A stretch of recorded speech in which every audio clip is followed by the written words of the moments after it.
dans le Seigneur, que Dieu vous bénisse. Moi, votre humble serviteur, le pasteur Jonas. Ici, nous sommes à l'ICALU Tabernacle International de Londres.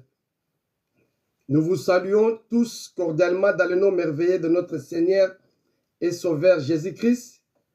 Je crois que vous avez constaté, bien-aimés, nous avons suspendu un peu les services en ligne, compte tenu des épreuves de la vie.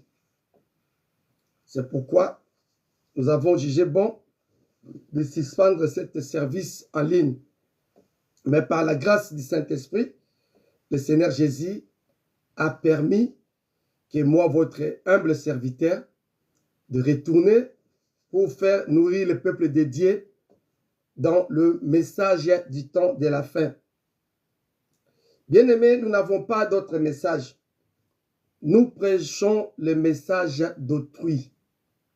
La bonne nouvelle du Seigneur Jésus-Christ était envoyée par son serviteur, le prophète William Marion Branham.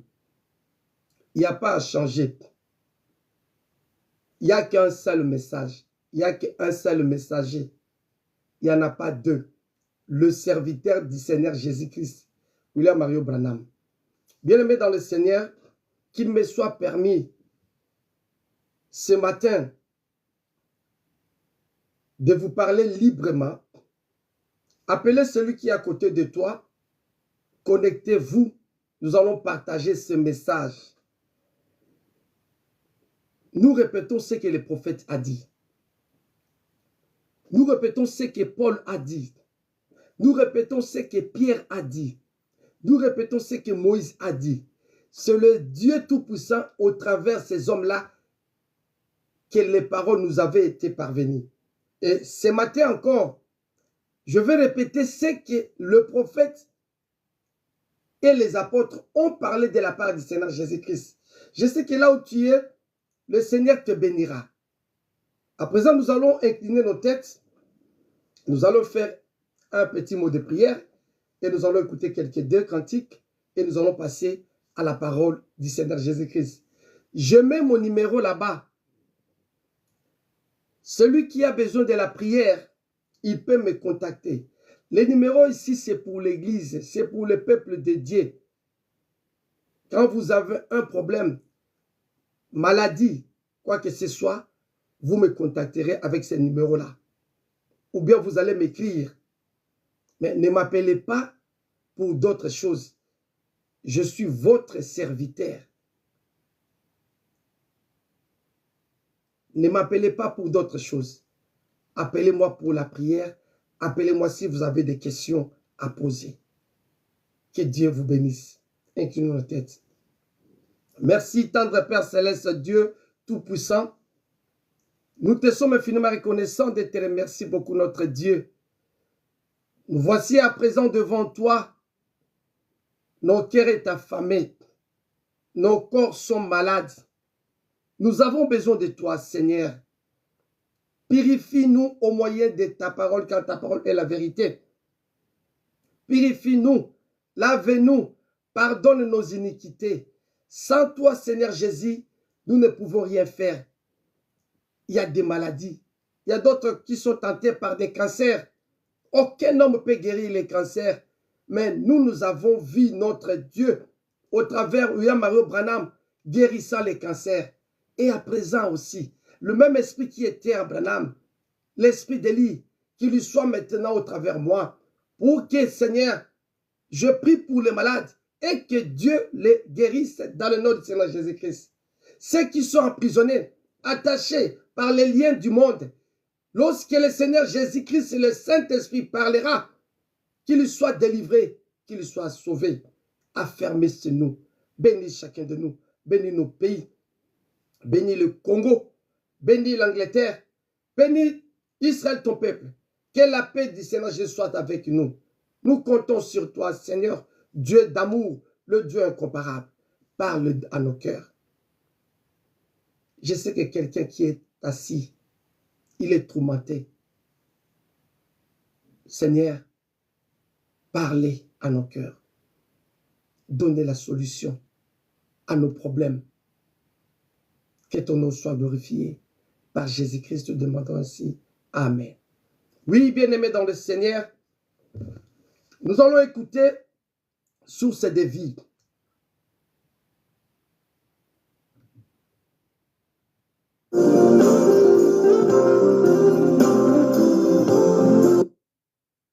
Écoutons ce cantique, bien-aimé.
Dans mon âme séjour, un chant de louange.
Oui, bien-aimés dans le Seigneur, comme je disais, nous prêchons le message du temps de la fin. Le message du temps de la fin, c'est quoi? C'est la bonne nouvelle, le retour du Seigneur Jésus-Christ. Nous allons écouter ce cantique miséricordieux et puis nous allons passer à l'écoute de la parole. Prenez vos Bibles, prenez vos stylos et un bout de papier pour écrire. Nous ne crions pas, mais nous cherchons à transmettre la vie de Dieu dans le cœur des gens. Que Dieu vous bénisse.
Oui, bien-aimés dans le Seigneur, nous vous saluons cordialement dans le nom merveilleux de notre Seigneur et Sauveur Jésus-Christ.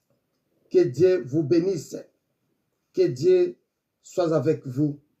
Sans Jésus-Christ, nous ne pouvons rien faire. Mais avec Jésus-Christ, nous ferons des exploits. Il n'y a que Jésus qui parle.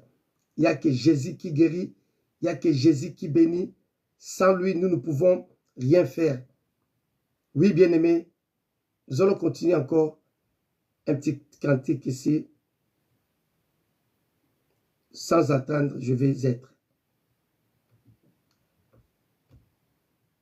create your own website by saying, "This is what I want."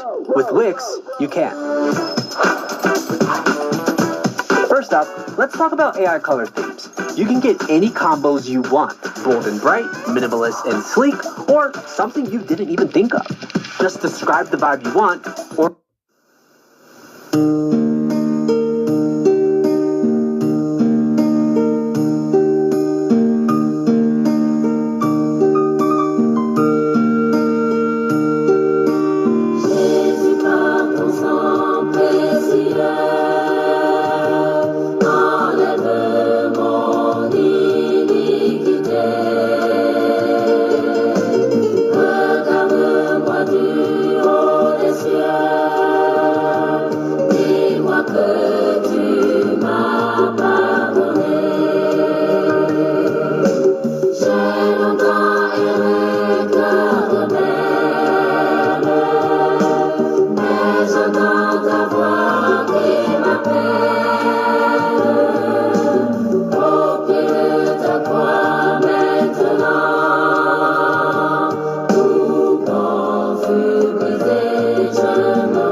Dans le Seigneur, nous vous saluons encore dans le nom merveilleux de Seigneur Jésus-Christ.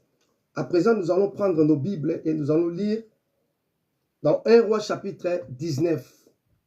Lisons 1 Roi chapitre 19. 1 Roi chapitre 19. Nous allons lire tous. La Bible dit ceci. 1 Roi chapitre 19, à partir du verset 9.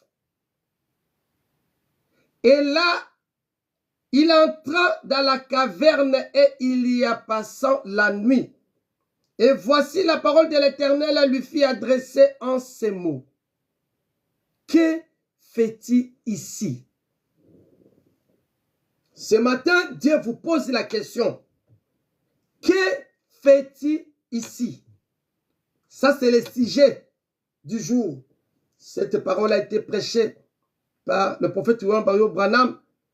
C'était le 3 janvier 1959.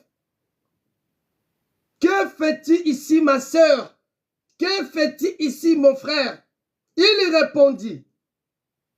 Je montrais un zèle pour une passion jalouse pour le Seigneur, le Dieu des armées, car ces enfants d'Israël ont abandonné ton alliance. Ils ont renversé tes autels et ils ont tué par l'épée tes prophètes. Je suis resté moi seul et ils cherchent à monter la vie. Et l'Éternel dit, sors et tiens-toi dans la montagne devant l'Éternel, Et voici l'Éternel passant. Et devant l'Éternel, il y eut une forte tempête, un vent qui déchirait la montagne et brisait les rochers. L'Éternel n'était pas dans le vent. Et après le vent, ce fut un tremblement de terre. L'Éternel n'était pas dans le tremblement de terre. Et après le tremblement de terre, l'Éternel n'était pas dans le feu. Et après le feu, un murmure doux et léger. Et quand Élie l'entendit, il s'enveloppa le visage de son manteau. Il sortit et s'éteint à l'entrée de la caverne. Et voici une voix lui fit entendre ces paroles. Que fais-tu ici? Amen. Cette voix-là qui fit entendre à Élie est la même voix ce matin qui te pose la question, ma sœur, mon frère. Que fais-tu ici? Nous allons développer cela. Nous allons poursuivre la pensée que Dieu avait donnée à son prophète. Hébreux 13, 8. Jésus-Christ est le même hier, aujourd'hui, éternellement. Le problème qu'avaient eu les croyants de l'ancien temps, ce sont les mêmes problèmes qui est aujourd'hui. Les esprits qui ont traumatisé, qui ont menacé le croyant de l'ancien temps, ce sont les mêmes esprits aujourd'hui. Et dans l'ancien temps, si Jésus-Christ avait donné la solution, aujourd'hui, il donne encore la solution. Le sujet du jour, que fais-tu ici? Bien-aimé dans le Seigneur, Élie avait des problèmes. Si vous lisez ça au début, vous allez voir, il s'agissait de 850 prophètes à Baal et les 800 prophètes de Starté qui ont propagé des mauvais enseignements, des mauvaises habitudes. Les 450 prophètes à Baal que Jézabel avait amenés en Israël, ils se sont mélangés avec les vrais 400 prophètes de Starté. Ça, c'était les prophètes d'Israël. Mais à cause des modernisations, à cause de la vie du monde, ils ont corrompu ces gens-là. Ils ne pouvaient pas prêcher la bonne nouvelle. Ils prêchaient la parole de Dieu pour satisfaire leurs besoins. Ils se sont déroutés le cœur des fils de Dieu au monde, mais dans la parole. Bien aimé, regardez ici. Nous allons lire ici dans paragraphe chapitre, le même livre que je vous avais donné, les brochures. Que fait-il ici? Ici, Frère Branham a dit, dans paragraphe 33 et 31, 31 jusqu'à 34, nous allons lire. Le prophète a dit ceci. Et voici, nous trouvons premièrement en train de prêcher à une nation de gens rétrogradés et à une Jézabel qui voulait agir à sa guise. Il y a des Jézabel d'aujourd'hui. Qu'il me soit permis, je sais que vous allez m'haïr. Je sais que vous n'allez pas me supporter. Mais moi, je vais me décharger. Ma sœur, au commencement, n'était pas ainsi. Adam, que Dieu avait créé Adam. Ève était venue après. L'autorité a été donnée à l'homme dans l'église des dieux vivants, dans les assemblées des saints. L'assemblée des saints est comme une maison. Ma sœur, toi que tu veux que ton mari puisse t'aimer, toi qui veux que ton mari puisse te chérir, la seule façon que ton mari peut te chérir, si tu es obéissante, si tu es soumise à ce que lui, le mari, veut. Vous savez, la soumission produit l'amour. C'est comme nous l'épouse. Si nous n'obéissons pas à ce que Jésus a dit, nous allons obtenir rien. Jésus a dit, si vous m'aimez, gardez mes commandements. Alors, si vous gardez mes commandements, et tout ce que vous demanderez au Père en mon nom, je le ferai. D'ailleurs, moi et le Père, nous allons venir s'asseoir chez toi. Alors, tout ce que tu demanderas, parce que toi, tu obéis à la parole, nous allons t'aimer et nous allons te donner ce que ton cœur désire. Ma sœur, tu veux que ton mari puisse t'aimer. Il faut commencer à respecter le mari là. Aucun homme accepte que sa femme puisse le dominer.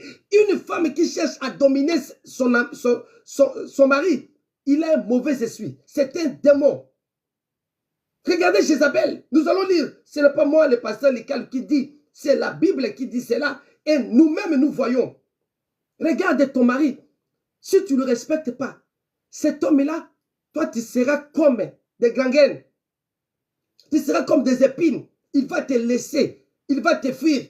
Physiquement comme ça, il va retourner à la maison. Mais son esprit n'est pas là. Son âme n'est pas là. Son âme est dehors.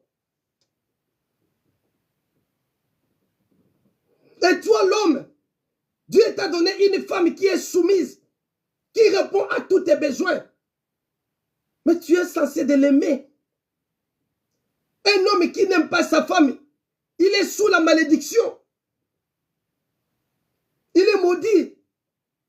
Regardez ici, Élie quand il est venu, pourquoi? Parce que Akab est allé se marier avec une fille du monde, une fille de make-up, une fille qui met des paupières, une fille qui met des ongles, une fille qui ne respecte pas. C'est pourquoi vous allez voir, il y a beaucoup de divorces, il y a beaucoup de célibats. Des belles femmes, mais vous êtes des célibataires.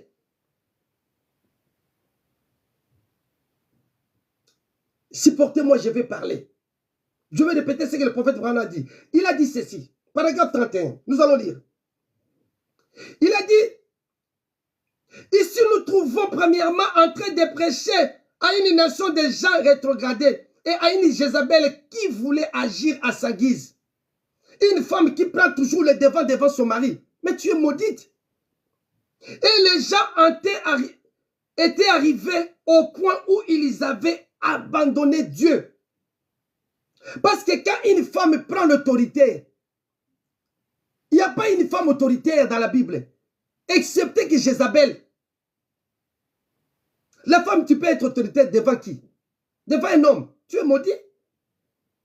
Il y a des femmes pasteurs. Ça n'existe pas dans la Bible. Dans l'église des dieux vivants, l'église est comme la maison. Si l'homme qui est autorité à la maison, c'est que dans l'église aussi, une femme ne peut pas être autoritaire. Non. Qu'est-ce que tu fais là, ma soeur? Qu'est-ce que tu fais là? On te pose la question. Qu'est-ce que tu fais là? Être autoritaire devant les hommes. Il dit ceci. Ils ont abandonné Dieu, abandonné toutes ses promesses et tous ses commandements. Ils avaient cessé de garder son ordonnance et ils ne se souciaient plus de lui. Vous savez, quand les hommes ne lisent pas la parole, quand les hommes ne veulent pas écouter la parole, la première chose, ils vont abandonner Dieu. Si tu veux faire le mal, tu vas quitter la parole. Tu ne peux pas faire le mal dans la parole. Tu ne peux pas prêcher mauvais évangile dans la parole. Non. Il faut donc commencer d'abord à refuser ce que Branham a dit et ce que la Bible a dit pour que tu introduises ce que toi tu veux. C'est pourquoi on pose la question. Qu'est-ce que tu fais là? Écoutez, continuez. Et Élie, au milieu de tout cela, il ne pouvait pas faire de compromis. Il devait rester fidèle à ses convictions. Et combien cela reflétait de nos jours. Ils avaient là une reine du nom de Jézabel. Elle avait détourné du droit chemin tous les enfants d'Israël par sa façon de vivre modernisée et extravagante. Regarde au jour d'aujourd'hui. Vous allez voir, surtout dans les messages ici, Il y a des sœurs en jupe longue, mais à l'intérieur, ils ont des petites culottes. Quand ils partent dehors, ils agissent comme des mondaines. Tout ce qu'ils font, regardez leurs cheveux d'aujourd'hui. Toutes les sœurs du message, ils ont changé leur façon de se coiffer. Nous allons répondre à ce que le prophète a dit ici. Écoutez, paragraphe 32. Et ils avaient là une reine du nom de Jézabel. Elle les amenait à commettre la fornication et à faire des choses mauvaises.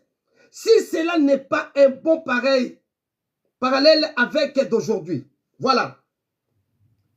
33, il dit ceci. Mais, Élie, au milieu de tout cela, bien qu'une grande partie des enfants d'Israël, des milliers d'entre eux, avaient fait des compromis, ils voulaient vivre en suivant la tendance mondaine.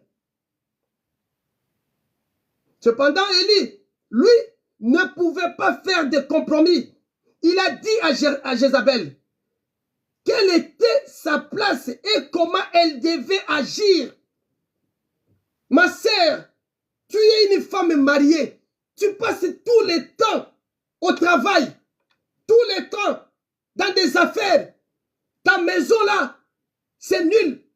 Regardez comment est-ce que vos enfants sont devenus. Vous allez payer. Mon frère, toi, tu ne veux pas prendre soin de ta femme. Tu l'as laissé ta femme d'aller chercher de l'argent et abandonner les enfants. Maintenant, c'est YouTube qui est tenté d'éduquer vos enfants. Regarde au jour d'aujourd'hui, la pornographie. À l'époque, vous, les pasteurs du message, vous avez prêché que non. La télévision, on ne regarde pas la télévision. On ne regarde pas la télévision. Non, Frère Branham n'a pas dit ça. Frère Branham a dit ceci. La télévision, c'est l'enfer vision. C'est tout le mal est là. Mais toi, tu vas choisir de quel programme que tu vas suivre.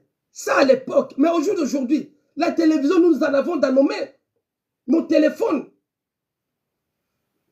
Allumez seulement ton téléphone.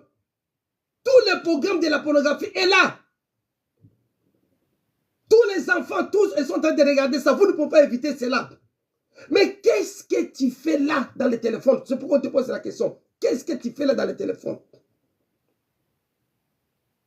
C'est au travers les téléphones que vous suivez la prédication.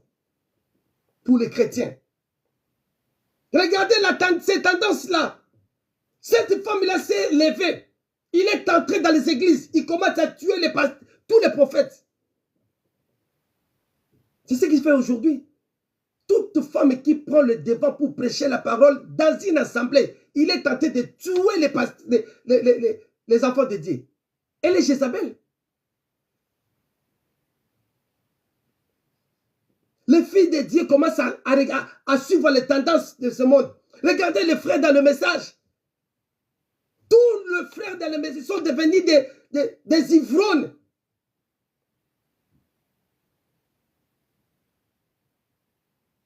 Dieu te demande, qu'est-ce que tu fais là? Ma sœur, toutes choses passeront, mais la parole de Dieu ne passera pas. Supporte qu'on te dise la vérité. Frère Branham a dit ceci. Il dit ceci. Élie ne voulait pas faire le compromis. Il a dit à Jézabel quelle était sa place et comment elle devait agir. Oh, elle haïssait ses prophètes même. Malgré tout, bien qu'elle ne veillait pas les reconnaître, il était son pasteur. Tu peux ou ne pas me reconnaître, bien-aimé. Je suis toujours ton pasteur. Je te dirai la vérité. Paragraphe 34, Paul dit ceci. Ou bien souvent, ils ne veulent pas les reconnaître. Mais un homme envoyé de Dieu dans une localité et le pasteur de toute cette localité, et qu'il soit baptiste, presbytérien, branhamiste, branhamédier, et ceci, ou l'autre, Dieu ouvre son homme et il ne fera pas de compromis. Nous ne pouvons pas faire des compromis. Jean avait déjà dit, un envoyé de Dieu dit les paroles de Dieu. Dans cette localité-là, si vous voyez que Dieu a donné un peu un don à l'un de vous, un pasteur, que Dieu là ouais, il a un don de guérison, il a un don de ceci, soutenez-les, ne les critiquez pas. Vous devez reconnaître. Mais si vous ne voulez pas reconnaître, il y a des gens dans une assemblée, vous parlez le mal à votre pasteur, vous les critiquez. C'est pourquoi vos vies ne changent pas. Bien-aimés, supporters, ces enseignements, je vais aller sans mollo. Il faut que ça entre dans nos cœurs. Il faut que ça entre dans nos cœurs. Que fais-tu là-bas? Pourquoi ta vie ne change pas? Parce que tu es tenté de critiquer ton pasteur. Tu es tenté de parler le mal. Tu ne reconnais pas ton pasteur. Mais tu viens quand même dans cette église-là pour écouter la parole de Dieu. Cette parole-là qui écoute, pour les autres, c'est une bénédiction. Mais pour toi, c'est une malédiction. Sortez là-bas. Il dit ceci. Il ne fera pas de compromis parfois. Les gens iront jusqu'à la détester parce qu'il prend position pour la vérité. Mais malgré tout, il est le pasteur de Dieu pour cette ère-là. Mon frère, tu peux me détester. Tu peux m'injurier. Mais je reste ton pasteur. Regardez ici, bien-aimé. Ici, dans 2 Timothée, Timothée nous avait déjà parlé. Cette tendance moderne. Regardez ici. Vous allez voir. 2 Timothée, la Bible dit ceci.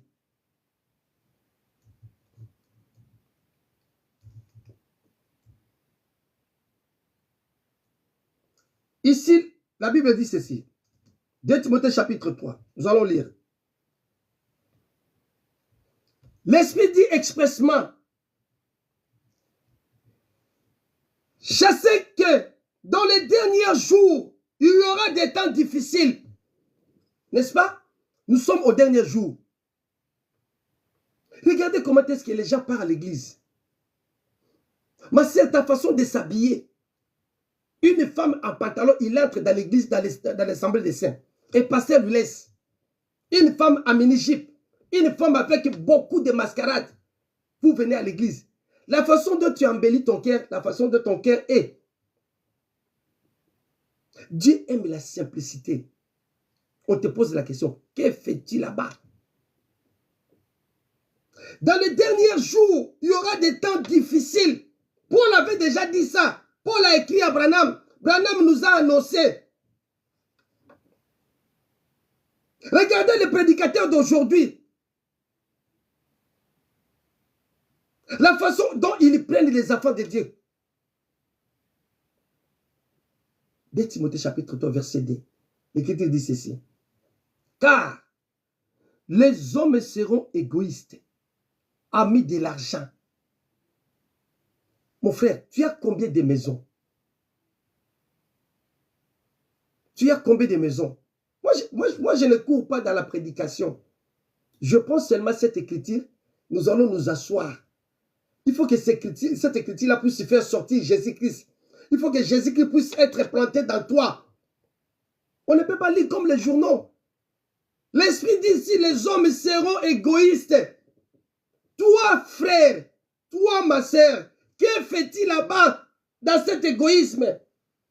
Jésus-Christ n'était pas égoïste.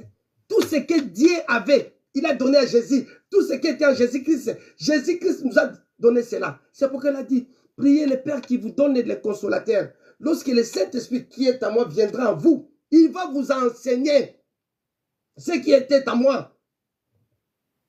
Des risques qu'il était, il se fait pauvre. Mais les pasteurs d'aujourd'hui, un pasteur qui a pris des 10 villas, mais il y a des frères dans les églises qui sont des pauvres, qui n'ont pas l'endroit pour dormir.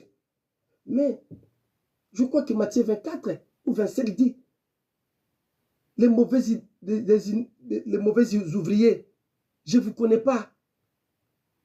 Sortez-vous, car je t'ai dit, vous n'avez pas donné les habits. Je dormais dehors, vous ne m'avez pas fait entrer dans votre maison. J'étais malade, vous n'êtes pas venu me voir. C'est ce qui se passe aujourd'hui. Les gens sont devenus égoïstes. Les gens ne partagent pas. Vous avez de l'argent dans le compte bancaire. Mais il y a des frères et sœurs qui meurent de faim. Lorsque les disciples ont reçu le Saint-Esprit, Actes chapitre 5, ils emportèrent tous ces biens. Il y avait des gens qui avaient 5 maisons. Il a amené les livrets. Il a mis ça à l'église. Il a dit que ces maisons ici, on peut faire loger le fils et les filles de Dieu. Ils vont payer moyennant un petit moyen. C'est parce que vous n'avez pas le Saint-Esprit. C'est pourquoi vous êtes des égoïstes. Amis de l'argent. Fanfaron. Hautain.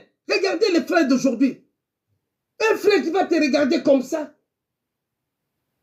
Il y a des sœurs d'aujourd'hui. Ils vont te regarder comme ça.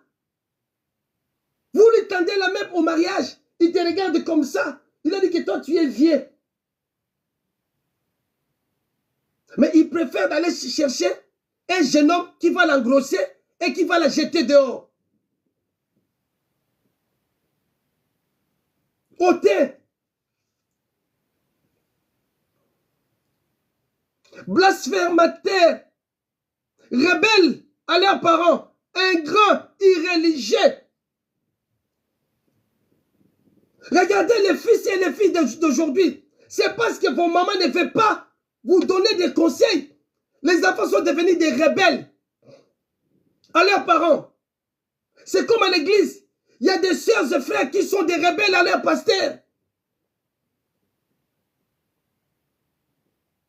Comment le Seigneur peut vous bénir? C'est pourquoi on a posé à Élie. Que fais-tu ici, Élie? Nous allons prendre cela en 3 parties. La vie d'un homme a 3 parties, a 3 phases, a 3 étapes. Première étape, tu vas passer par la montagne. Vous connaissez montagne. Deuxième étape, tu vas passer par des genêts. Et troisième étape, tu vas passer par des cavernes. Élie a passé toutes les 3 étapes là. Nous allons les développer dans les jours qui viennent. Que fait-il là-bas? Que fait-il dans les rébellions? Que fait-il dans les gratitudes? Tu peux faire le bien à ton frère, mais il est toujours un grand. Tu peux faire le bien à ta sœur, elle est toujours un grand.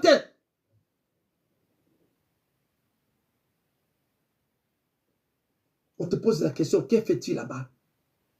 Ça, ce n'est pas la vie d'un chrétien. L'ingratitude, ce n'est pas la vie des chrétiens. Quand on est né de nouveau, on ne peut pas être un grand. Dans tout ce que le Seigneur est en train de faire, Dieu utilise que des hommes. Traître, emporteur, en feu d'orgueil, aimant le plaisir plus que Dieu. Regardez ce qui se passe au jour d'aujourd'hui. Il y a des frères de traîtres. Il y a des sœurs de traîtres.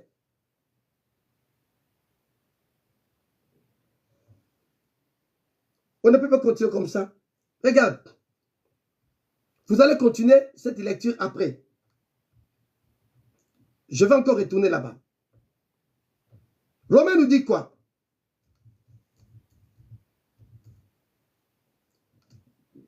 Romains chapitre 12. Lisons cela.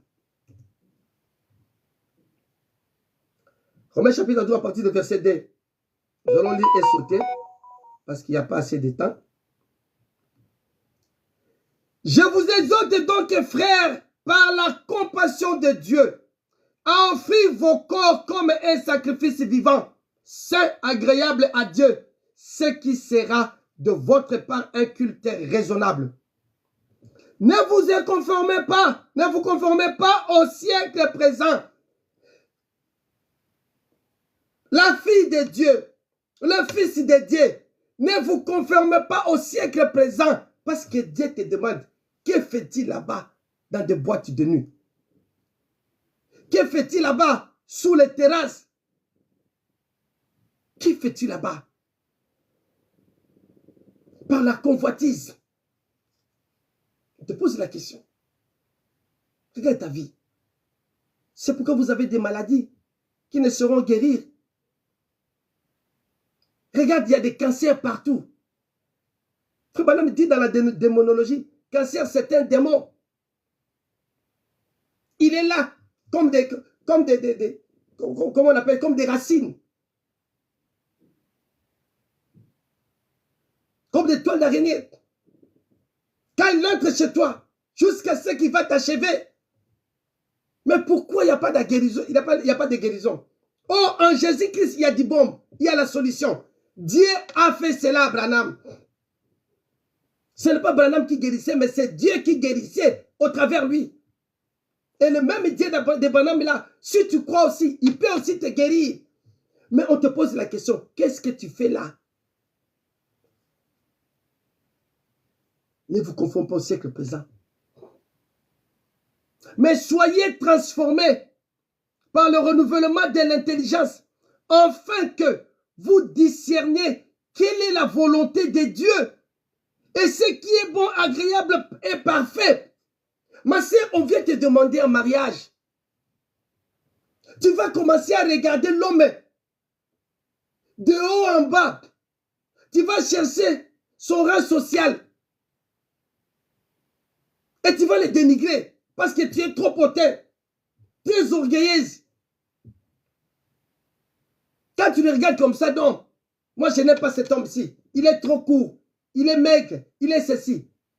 Et la personne part. Peut-être le même personne là de ta vie. Tu l'as chassé, il est parti.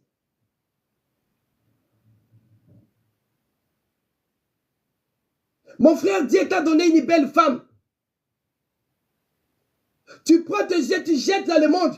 Tu vas te conformer aux gens du monde parce que tu as l'argent et tu négliges la personne. Tu la chasses même dans ta maison. Mais après cela, tu vas te marier avec une carie dentaire. Elle va te faire souffrir comme ça.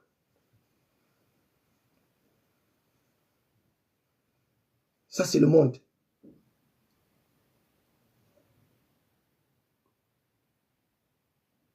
Il dit ceci.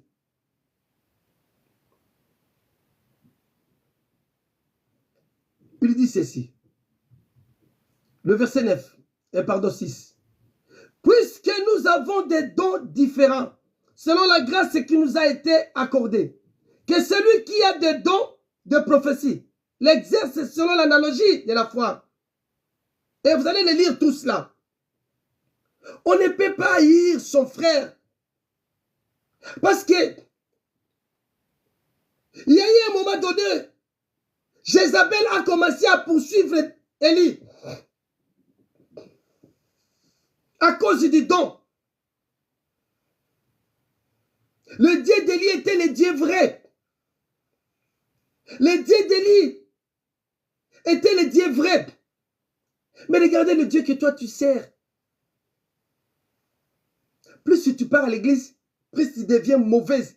Plus la haine monte à toi. Plus tu prêches la parole, plus tu deviens mauvais. La haine monte à toi. Regarde ici. Frère Branham dit ceci.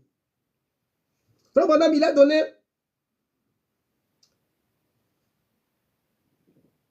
un exemple. C'était ici en Angleterre. Je crois dans le brochure qui est fait ici. Paragraphe, je crois, 8.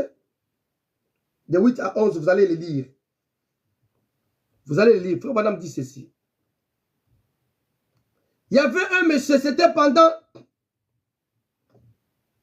des fêtes de Nouvel An. Je crois que nous nous approchons aussi. Pendant des fêtes là, il y avait un monsieur qui s'appelait Mr. John. Le monsieur là, il avait son enfant, son petit enfant. Et au mois de décembre, il neigeait tellement. Ses voisins l'ont venu. Lui, le monsieur là, il était un chrétien. On est venu lui dire, oh, monsieur John, on peut s'échanger des cadeaux. Comme si ça se fait à la Nouvelle An. On est venu, on a changé des cadeaux. Et on lui a dit, est-ce qu'il n'y a pas moyen? Je sais que toi, tu es chrétien. Est-ce qu'il n'y a pas moyen qu'on puisse y aller prendre un pot de verre. Non, aujourd'hui, c'est son nouvel an. C'est seulement un seul jour. Tu peux faire ça. On lui a poussé, on l'a convaincu. Lui, les frères là, Jean, il a suivi cet homme-là. Ils sont allés boire. Ils ont bu. Et à la fin, Jean retourne en titubant. Il retourne en titubant. Son fils lui a dit, comment est-ce que Jean venait avec un titubant? Et Jean est entré à la maison. Son fils est sorti. Il a commencé à imiter Jean. Maintenant, Jean lui a posé la question. Pourquoi tu fais comme ça? Il a dit, non, moi, papa, mais je suis en train de te suivre tes pas, non? Comment est-ce que tu venais quand tu avais bu? Vous savez? Et Jean était attristé dans le cœur. Mon frère, ta façon d'agir dans ta maison, ne t'en fais pas. Vos enfants, ils vont vous suivre. Parce que la Bible dit tel père, tel fils. Ma sœur, la façon dont tu es tenté de vivre, ne t'en fais pas. Lorsque tu auras des enfants, tes filles vont te copier cela. Ils vont te copier cela. C'est pourquoi Paul avait dit, soyez mes imitateurs. Et Branham a dit, moi, j'ai prêché comme Paul. Si c'est de Paul entrera, les miens aussi entreront. Nous devons imiter les gens qui nous ont prêché la parole. Dans cet siècle-ci, c'est Branham qui est le prophète. C'est lui qui a la signature du Saint-Esprit. En ce qui concerne la révélation de la Bible. Le plan de Dieu, c'est lui, Branham, que Dieu a signé. À la fin, c'est lui le dernier ange. Alors, vous devez copier ce qu'il a dit. Vous devez écouter ce qu'il a dit. Et ce monsieur-là, son enfant commençait à lui copier. Et quand il a regardé, il a tué un enfant. Il a dit, non, Seigneur, pardonnez-moi. Je ne peux pas faire ça. Je ne peux pas faire ça encore. Vous voyez? Donc, les traces que tu es tenté de laisser dans le monde, c'est pourquoi vous allez voir ici, dans 1 Jean chapitre 2, verset 15. Que dit l'Écriture? La Bible dit ceci. N'aimez point le monde, ni les choses qui sont dans le monde. Si quelqu'un aime le monde, l'amour du Père n'est point en lui. L'amour du Père n'est pas en lui. N'aimez point le monde. N'aimez point bien aimé.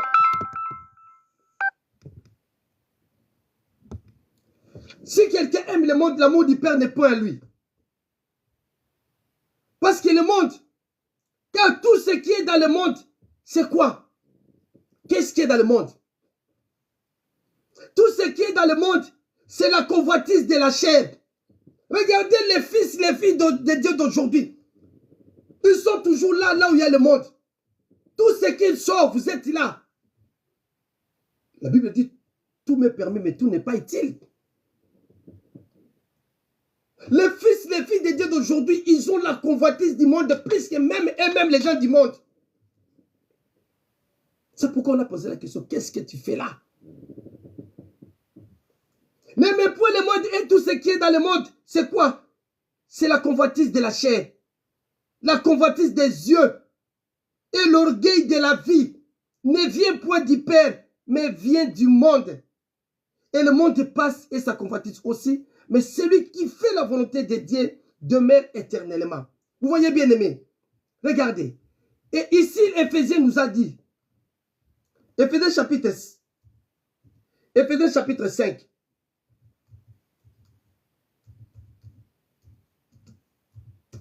Verset 17. Qu'a dit l'Écriture? Étant que fils de fille de Dieu, nous ne pouvons pas vivre la vie du monde. Non. C'est pourquoi la Bible dit que quand vous demandez à Dieu, Dieu ne vous donne pas. Parce que vous demandez pour satisfaire vos besoins charnels. Et l'Écriture dit ceci.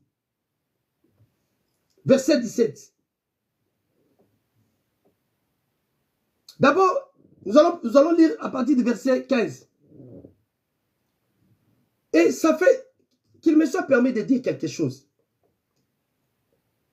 Je veux que vous, les prédicateurs, vous puissiez me répondre. Peut-être que je suis dans l'ignorance. Montre-moi dans la Bible, fiançailles peut faire combien de temps? Peut durer combien de temps? Mais ce que je sais, quand tu viens, après avoir prié le Seigneur, si un homme cherche une femme, après avoir prié le Seigneur, évidemment, tu ne peux pas chercher une femme en dehors de votre foi. Parce qu'il nous avait été dit, on a dit à Moïse, ne donnez pas vos fils aux filles du monde. Parce que les filles du monde vont les détourner de mes lois. Et ne donnez pas vos filles aux fils du monde. C'est-à-dire, un chrétien doit se marier dans le Seigneur.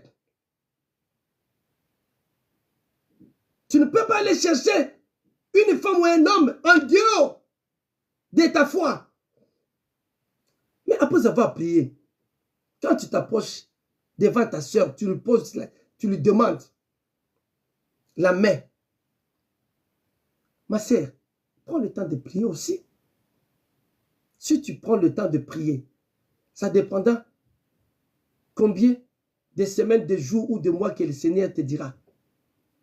Mais si tu tardes aussi, le frère là, peut-être il est prêt de se marier. Si tu ne veux pas, dis-lui seulement que je ne veux pas. Mais si tu prends le temps de prier, en même temps tu parles avec le frère. Pendant le moment où le frère est en train de t'attendre, ta réponse, mais tu es en train de consommer son argent. Ça, ce n'est pas bien. Vous vivez comme les gens du monde. Ça, ce n'est pas bien. Et par après, tu diras que non, frère, je ne suis pas convaincu. Ça, ce n'est pas bien. Et combien de temps le frère qui est prêt à se marier, combien de temps fiancé peut durer? Moi, je sais que dans la Bible, quand Eliezer est venu chercher une épouse à Isaac, quand il est arrivé au pays, il a demandé à Dieu. Il s'est approché auprès d'une femme, Rebecca. Le signe que lui, homme, avait demandé à Dieu, il a trouvé ça devant la fille. Mais c'est fini. Eliezer n'avait pas tardé, il a dit, amène-moi chez tes parents. Parce qu'il a trouvé le signe. Quand il a donné tout ce qu'il avait, peut-être il est resté là pendant 2 jours, 3 jours.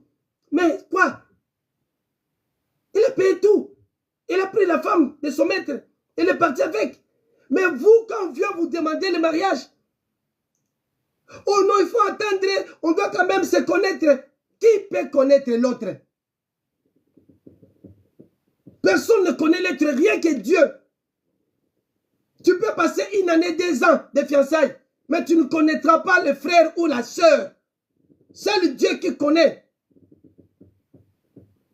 Pendant que vous êtes en train de tarder là dans votre relation là, vous allez faire du mal. Vous allez faire des fornications. C'est pourquoi on vous pose la question. Que fais-tu là?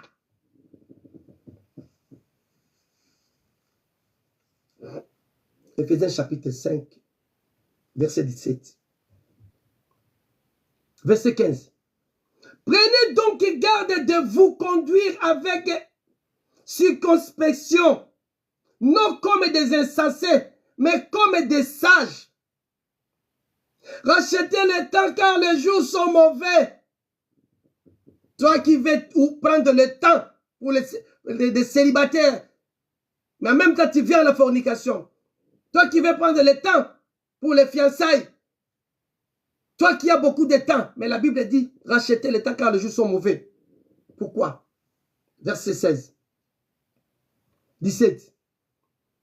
C'est pourquoi ne soyez pas inconsidérés, mais comprenez quelle est la volonté du Seigneur.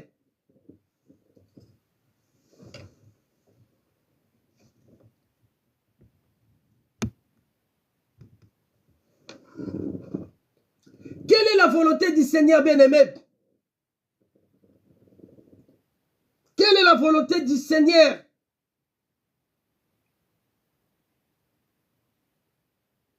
Ne vous enivrez pas de vin. C'est de la débauche. Soyez au contraire remplis du Saint-Esprit. Mais regardez combien de frères, même les pasteurs. Oh non, moi je ne prends pas la bière, mais moi je prends du vin. Mais ici, l'Esprit dit expressément. Paul avait dit, tout me permet, mais tout n'est pas utile. Quand quelqu'un qui est le dispensateur du message, donc tu es là, le Saint-Esprit est permanent à toi.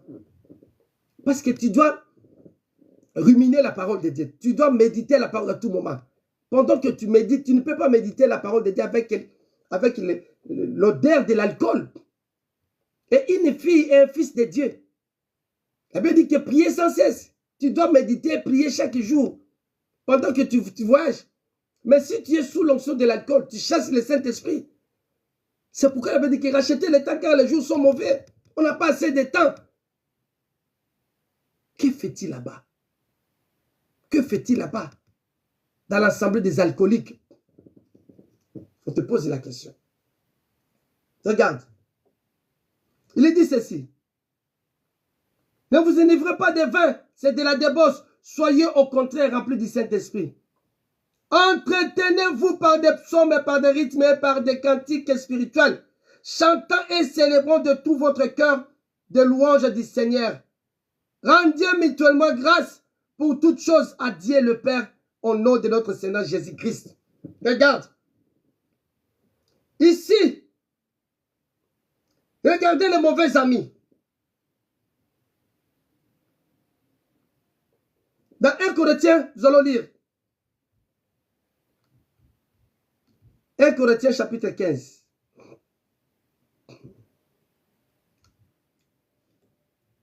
« 1 Corinthiens chapitre 15. Lisons cela.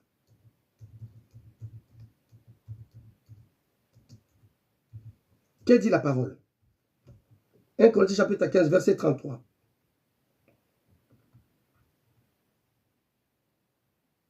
La Bible dit ceci. Ne vous y trompez pas. Parce qu'il y a... Ne vous y trompez pas. Les mauvaises compagnies corrompent les bonnes mœurs. Revenez à vous-même comme il est convenable et ne péchez point, car quelques-uns ne connaissent pas Dieu. Je le dis à votre honte. Regarde dans une église. Vous allez voir, il y a des frères qui est là, très calme, très là. Il suffit de lui confier seulement quelque chose. C'est un voleur. Ma soeur, vous êtes à deux. Vous marchez ensemble, vous priez ensemble. Mais l'autre qui est marié, l'autre qui n'est pas marié, celle qui est mariée est en train de vivre une mauvaise vie. Vous le voyez parce qu'elle gagne pas beaucoup d'argent par rapport à toi. Tu es incapable de lui redresser la parole. Tu fais la compromis. Mon frère, puisque ce frère-là a beaucoup d'argent, tu es dans sa voiture et le frère est en train de vivre une mauvaise vie. Tu as peur de lui redresser parce qu'il va te chasser à cause de son argent. Tu fais la compromis de la parole de Dieu. C'est honte à toi. Et toi, le pasteur, tu as ta femme. Mais dans une église, tu as beaucoup de copines. Honte à vous. C'est pourquoi la Bible pose la question, qu'est-ce que tu fais là? Lorsque nous allons développer les thèmes ici, et vous allez voir. Ce n'est pas bien, bien-aimé. Mauvais ami. Et Frère Branham dit ceci.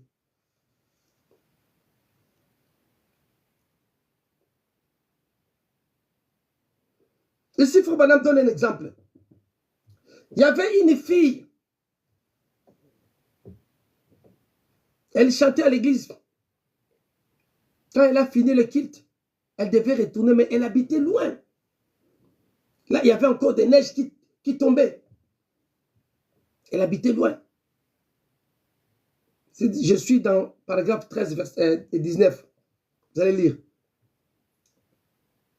Et pendant qu'il a pris son menton, il a commencé à marcher. Elle était seule dans la rue. Bien aimé, ici on est en Europe. Il y a certaines avenues que tu ne peux pas entrer. Vous allez voir, il n'y a personne. Tout est noir.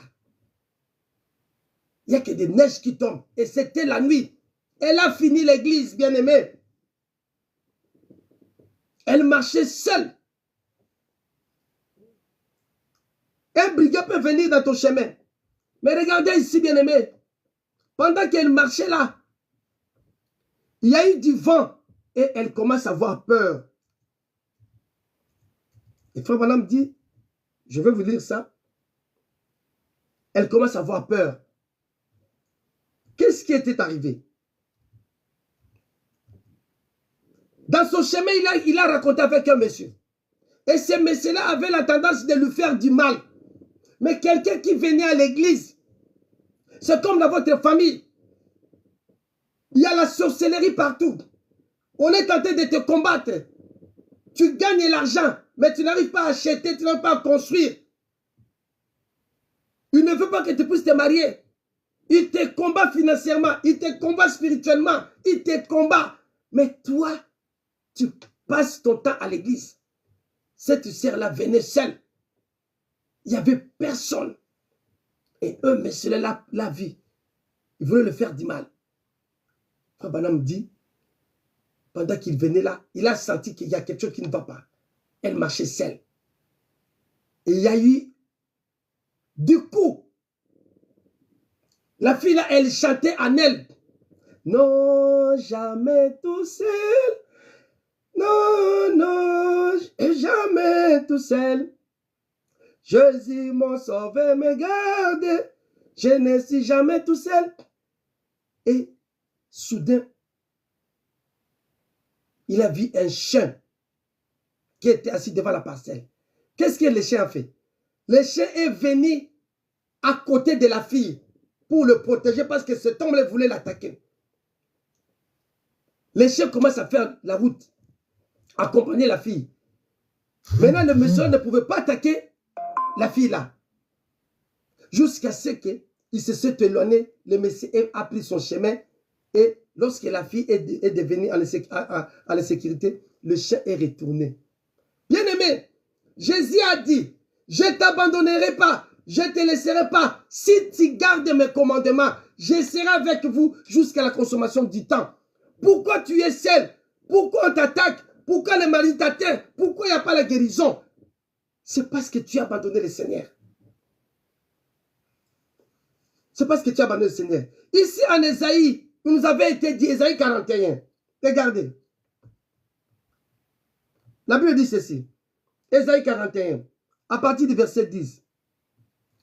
Ne crains rien, car je suis avec toi. Ne promène pas de regards inquiets, car je suis ton Dieu. Je t'ai fortifié. Je viens à ton secours. Je te soutiens de ma droite triomphante. Voici, ils seront confondus. Ils seront couverts de honte. Tous ceux qui sont irrités contre toi, ils seront réduits à rien. Ils périront. Ceux qui disputent contre toi. Voyez? Tous les gens qui te cherchent à te faire du mal. Tous les gens là, le Seigneur a dit, ils seront confondus. Pourquoi tu jettes le regard qui est? Quoi seulement la parole? On te pose la question. Que fais-tu là-bas? Qu'est-ce que tu fais là? Regarde ici. Dans Psaume chapitre 23, verset 4. Quand je marche dans la vallée de l'ombre de la mort, je ne crains aucun mal, car tu es avec moi. Ta louette et ton bâton me rassurent. La vallée de l'ombre de la mort. Est-ce que tu sais que comme nous sommes là, comme je suis en train de parler, la mort est avec moi. C'est pourquoi vous allez voir beaucoup de gens qui ont peur de la mort. Parce que tu n'es pas prêt avec Dieu. Tu n'es pas en accord avec Dieu. Tu as abandonné la parole. Même malgré que tu prêches la parole de Dieu, mais tu prêches aussi avec des démons. Tu as signé le contrat avec les démons pour avoir le succès. Il a dit, je ne t'abandonnerai pas. Même si je marche de la vallée de l'ombre et de la mort, je ne crains aucun danger. Mais toi, tu as peur de quoi? Tu as peur des sorciers? Tu as peur de quoi? Il nous avait été dit ici, dans Psaume chapitre 21, 91, il dit ceci. Celui qui demeure sous l'abri du Très-Haut repose à l'ombre du Tout-Puissant. J'ai dit à le Seigneur mon refuge et ma forteresse, mon Dieu à qui je me confie. Regarde, le verset 10, il dit ceci. Car, il dit ceci. Si vous lisez, vous allez voir. Aucun malheur ne t'arrivera. Aucun fléau ne t'approchera de ta tente. Car il ordonnera à ses anges de te garder dans toutes tes voies. Ils te porteront sur la main de peur que ton pied ne heurte contre une pierre. Ici, le Seigneur a dit ça. Le Seigneur a dit ça. Aucun malheur t'approchera. Il sera avec toi. Regarde ici.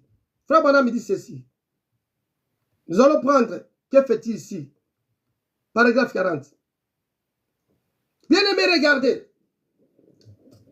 Nous allons prendre la première étape. Première étape de la vie. Parce que nous allons passer dans des 3 étapes. Première étape de la vie. Élie, il n'a pas fait la compromis. Allez-y comprendre.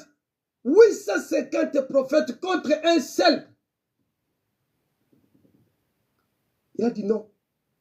Pourquoi vous laissez les femmes prendre l'autorité dans des églises?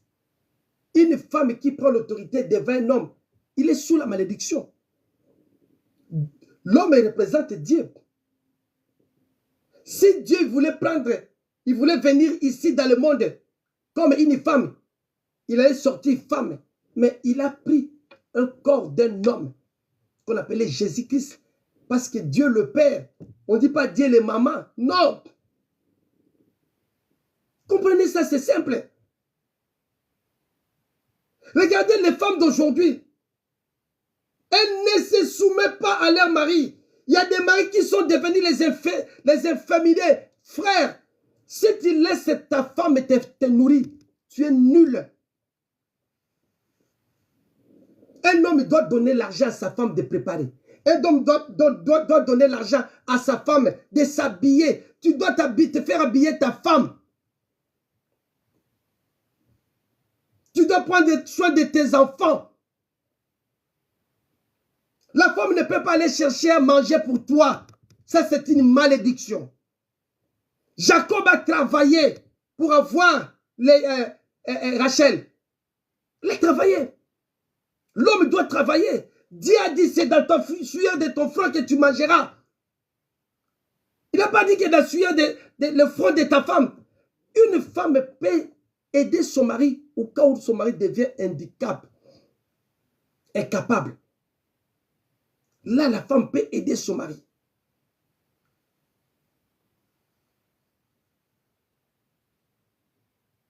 Vous devez prendre soin de vos femmes.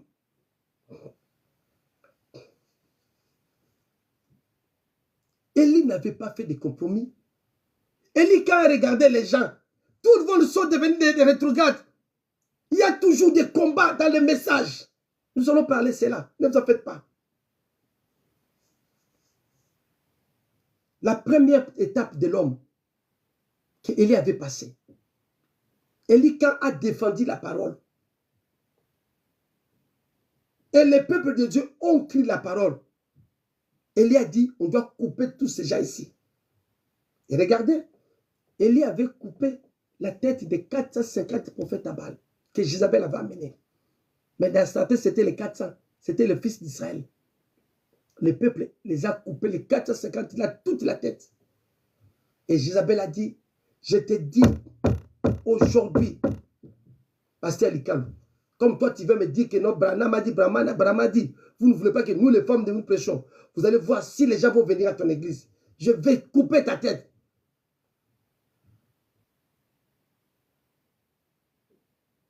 Élie, quand il a entendu cela, Élie a pris fuite. Où ça? Paragraphe 40. Il faut que madame dise ceci.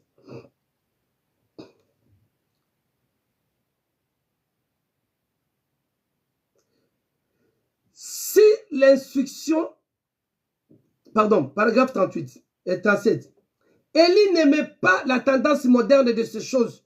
Aussi resta-t-il fidèle à Dieu. Et la confrontation est arrivée.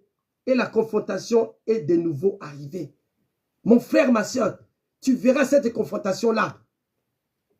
Et Élie sur la montagne du Carmel, alors qu'il y pensait de tous les jours de miracles, étaient passés. Et que les miracles n'étaient plus possibles. Il y avait là un homme qui croyait en cela. Il a dit, amenez tous vos prophètes, amenez-les ici, sur la montagne. Prouvons et voyons qui est Dieu. Il a dit, j'aime ce passage. Si jamais il y avait un temps, un endroit où la vraie puissance de Dieu devrait être rendue manifeste, c'est bien aujourd'hui. Prouvons qui est Dieu. Ma sœur, le temps des miracles est là. Nous vivons au temps des miracles. Dieu a fait des miracles, a produit des miracles. Je vais dire quelque chose par notre prophète William Mario Branham. Un jour, Branham est sorti. Il n'avait rien à manger à la maison. Parce qu'il était chasseur. Il a pris 2 frères. Il a dit, allons chasser les écureuils. Suivez-moi très bien. Je vais parler quelque chose là, que les gens ont déformé les messages de Branham. Il a dit, frère, allons chasser. Ils étaient à 3. Ils sont partis chasser les écureuils. Toute la journée, ils n'ont rien gagné. Le diable a fait fuir tous les animaux, les écureuils.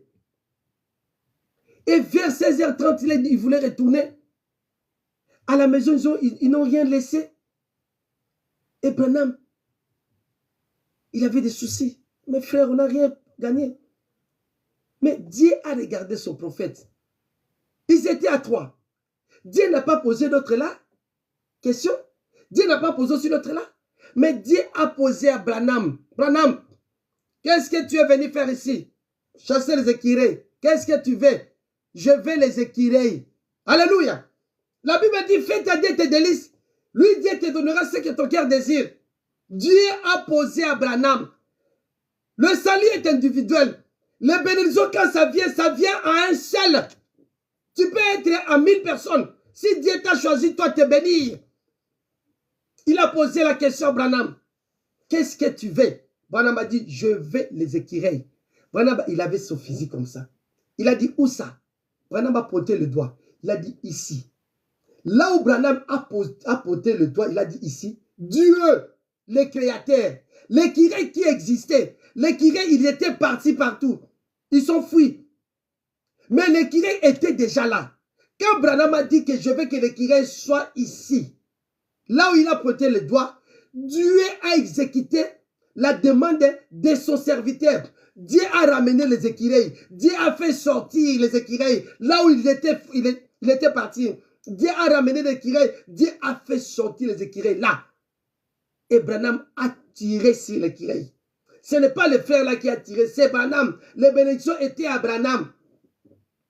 Dieu a dit, où c'est encore? Branham a dit, ici. Dieu a fait sortir l'écureuil. C'est Dieu qui produisait le miracle. Branham, il parlait seulement. C'est comme au temps de Moïse. Moïse avait des bâtons. Quand il a vu Bousson ardent, bien aimé, Dieu a dit ceci. Moïse, quand il a la main, non, j'ai le bâton. Il a dit, jette les bâtons. Moïse, il a obéi à la parole. Si tu obéis à mes commandements, tout ce que vous demanderez au Père mon nom, je le ferai. Quand Moïse a obéi à la parole, Moïse ne savait pas ce que produirait le bâton. Moïse, il a jeté sur les paroles de Dieu et Dieu lui-même a produit le miracle. Le bateau est devenu serpent.